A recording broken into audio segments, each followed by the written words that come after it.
తెలుసండి. ఈరోజు మా డైరెక్టర్ గారిది కూడా అదే పరిస్థితి. నాకు తెలుసు గత 2 రోజులుగా ఇంక ఎవరైనా పట్టించుకున్నాడు, ఆయన డోంట్ కేర్ అనే వ్యక్తి. ఆయన సొంత కుటుంబం అనే మెగా ఫ్యాన్స్ ఆయన మీద అంటుంటే ఆయన అలా డల్గా అయిపోతే నేను అది చూడలేకపోతున్నాను. డైరెక్టర్ గారు, మీది మంచి మనసు, మీరేంటో మా అందరికీ తెలుసు. అండ్ నేను చెప్తున్నా, సినిమా లవర్స్ ఎవరు, ఏ రాష్ట్రం నుంచి హీరో వచ్చాడు, తమిళ హీరోనా కన్నడ హీరోనా ఏది చూడకుండా, తమిళ సినిమానా తెలుగు సినిమాని చూడకుండా, క్యాస్ట్ చూడకుండా కంటెంట్ బాగుంటే సూపర్ హిట్ చేసేదే మన తెలుగు ఫిలిం ఇండస్ట్రీ.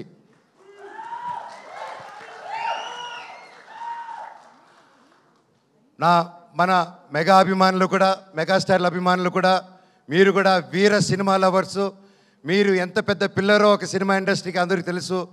మీరు కూడా మా అందరికీ సపోర్ట్ చేయాలి.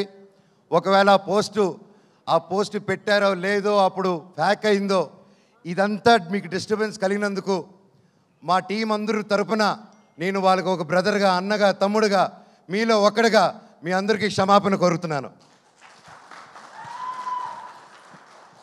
సినిమా ఒక్కరిది కాదండి, ఎంతో వందల మంది చేతులు కలిపితేనే ఒక సినిమా తయారవుతుంది. ఈరోజు మేమంతా కలిపి స్టేజ్ మీదకి వచ్చాము. మమ్మల్ని మీరు దీవించండి. నాది 9 సంవత్సరాల గ్యాపు, తమ్ముడిది బాబాయిది దాదాపు 4 to 5 years గ్యాప్ వచ్చింది.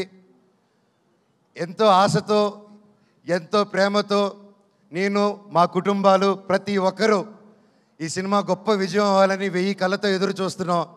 మీ మీద, దేవుడి మీద ఎంతో నమ్మకం పెట్టుకుని ఉన్నాం. సినిమా చాలా బాగా వచ్చింది, మీరందరూ దీవిస్తారని కోరుకుంటున్నాను. అలాగే నన్ను ఇన్ని సంవత్సరాలైనా ఎంత ప్రేమించిన నా ఫ్యాన్స్కి, మీ అందరికీ